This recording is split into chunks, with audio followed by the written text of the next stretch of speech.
just took my thumbnail and so now I messed up my hair.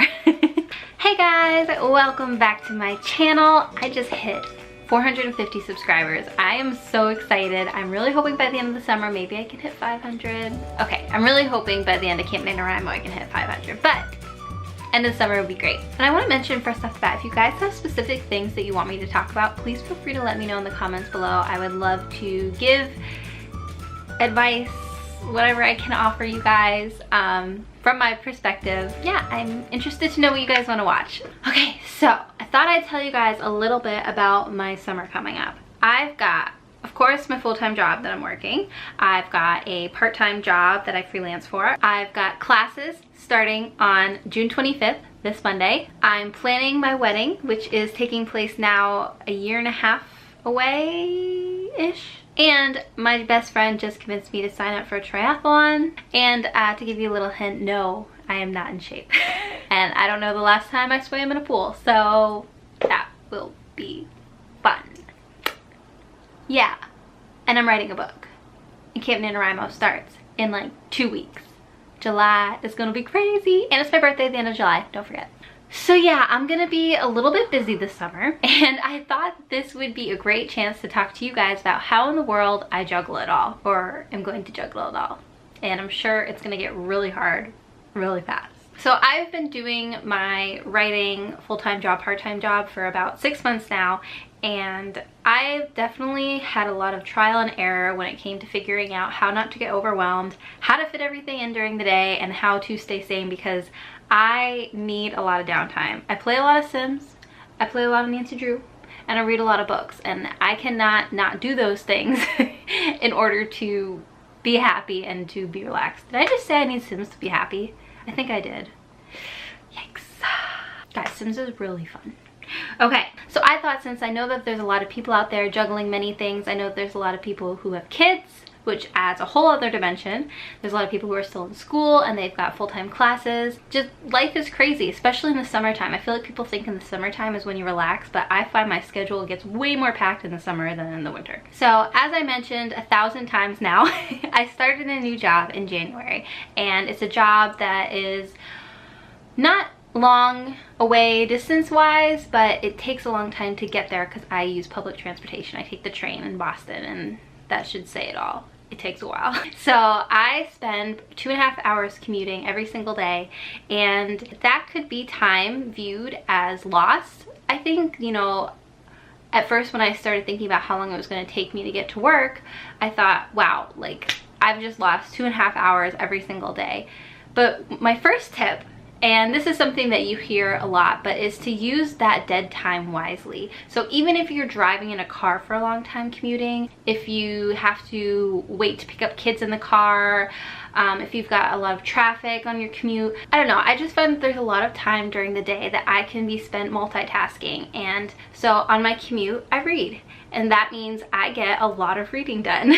I've read more books this year than I've probably read the last few years combined. I think on Goodreads, I'm on my 36th book. I'm aiming to read 50, and I'm like way ahead of schedule. Yeah, I read a few short books, some Nancy Drew books, but still, 36 books is a lot. Now I've come to really love and appreciate that time, because otherwise, you know, if I had that time at home, I probably would have dilly-dallied it anyway. So that's my first tip. Use that dead time wisely. You can always squeeze something in. And the second tip I'm going to mention briefly, because I know it's also a tip that's oversaid, but it's an important one. And that is, one of the things I do to keep my mind from being overwhelmed is I always make a list every single day of tasks that I need to get done. And I categorize it too. So like work tasks, personal tasks, writing goals. And what that does is, instead of having just all of that stuff in my head, which, because you know, even if you have a great memory and you're not afraid to forget it, I don't make a list because I'm gonna forget something. I make a list to get those thoughts out of my head. Something about having them on paper, it just gives yourself the freedom to realize, like, okay, I can stop obsessing about it. It's on paper, it's in front of me, it can get out of here, and then you don't just have all this to do just scrambling around, mixing around in your head. Okay, my next tip. One of the things that took me a really long time to realize was that sometimes compartmentalization is healthy, and that is a really long word to say. I always thought that you know, I like to pull skills and lessons and all that good stuff together for my whole life. You know, I didn't want to just have like a work mindset and like a home mindset, and I just always thought compartmentalization was bad.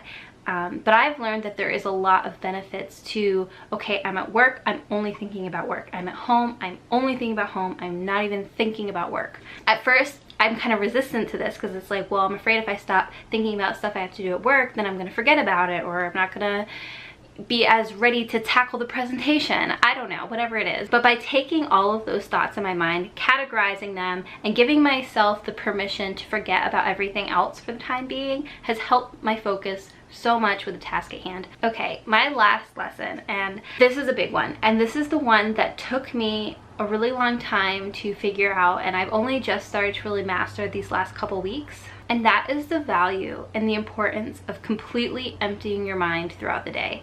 Now, I never thought that I put much stake into meditation or, you know, yogi practices where you just kind of like empty your mind and think about nothing and just connect with the world around you. I believe in those, by the way. I just never thought that I was the kind of person that needed that. You know, I like thinking about things.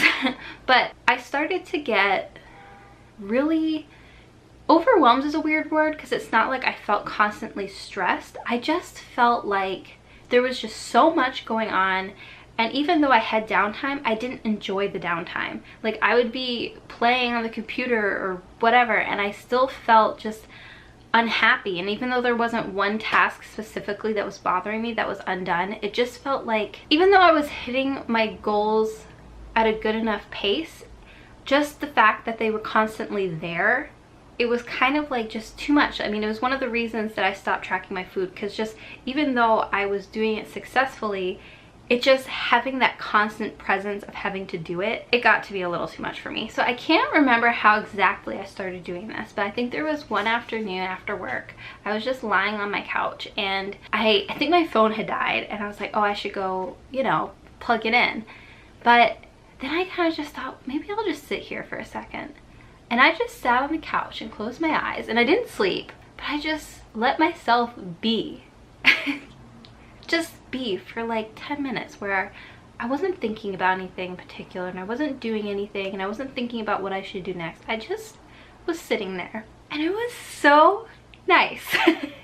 And even though, like, I feel like the anxious planner side of me was like, oh my god, that's 10 minutes that you're wasting, you could have been doing something else. The advantages of just taking 10 minutes to just not do anything, not stress about anything, I became so much happier and so much more able to focus and be productive just from taking that time to breathe. And I am not the first person in the world who have learned this lesson. I mean, how many people talk about the value of meditation, right? So I'm not saying that I'm like the founder of this idea by any means, but I really realized for the first time how important it was to my own life. And so I've started changing the way I interact a little bit with my spare time. Like, I used to love to wind down by going on Facebook and Reddit and YouTube and watching YouTube videos endlessly. And I realized even that constant stimulation, even though I wasn't actively doing anything myself, it still was my mind constantly thinking and going. And so I used to, for example, I would watch a YouTube video or listen to a YouTube video on my walks home. And so I have like a 20-minute walk from the T to my apartment. And I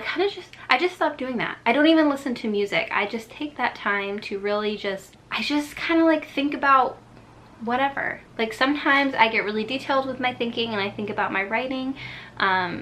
And sometimes I don't. Sometimes I just sing myself a song in my head. But it's just that time where, like, there's nothing actively holding my attention and I am just, you know, being. And so I highly encourage, if the idea of sitting on a couch for 10 or 15 minutes and thinking about nothing doesn't sound very appealing to you, that's fine. I mean, you can always go for a walk or you can do something else, but just, I encourage you to try not having any other kind of stimulation. So like no music, no audiobooks, no podcasts, nothing except for just yourself. And having that alone time with myself has really changed the game for me. I find that a lot of juggling is a mental game, and even though, yes, there are limited hours in the day, when you really think about it, if you get 8 hours of sleep a night, that's still 16 hours that you have to play with. And you can get a lot done in 16 hours if you are a focused person.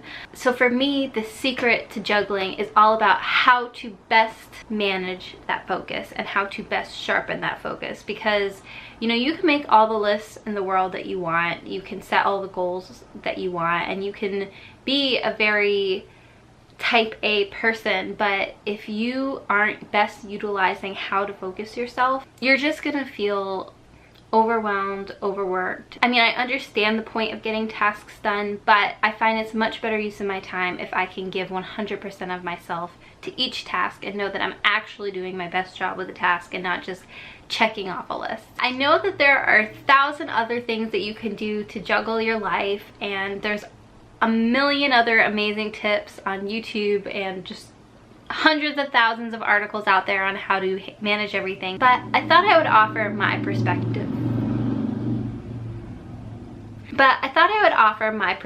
On what has really worked for me these last few months and what I have had to figure out the hard way. I think we all try so hard to get so much done. You know, we think if we're not focusing on every little thing 100% of the time that something's going to be put to the wayside. But give yourself permission to wipe your mind, and definitely give yourself permission to have a day off. Okay. I think that's all I got for now. If you are interested in a more detailed video, such as how I actually structure my days, especially with Camp NaNoWriMo coming up, so how you work a full-time job and write, let me know and I can talk to you guys about what I do in that sense. I'm getting weird. This is when it's time to turn the video off. This is when I know, like, if I'm making weird sounds, it's time to go. Okay, I'll see you guys next time, and I think my next video is going to be my vlog of what I've been up to in my writing. And I think I have a name. I think I'm going to do Author's Journal. And I know what you're thinking, that sounds this awful lot like diaries. Yes, but I have an author's journal I've had since 2006. It's called Author's Journal on my computer, and so I think it just makes most sense to go with the name that I've already given my journey, so don't get mad at me. Bye, guys. Oh, no, not bye. I have to do my new tradition. I'm gonna tell you what book I'm reading. Hold on. So I am currently reading, and it should not come as a surprise because of last week's book, New Moon, the sequel to Twilight. I have to say, I think this one's my favorite in the series, though Breaking Dawn is a very close second. I have forgotten how much I really love this series, and I think now that I'm older and care less what people think, I have less shame in admitting how much I love Twilight.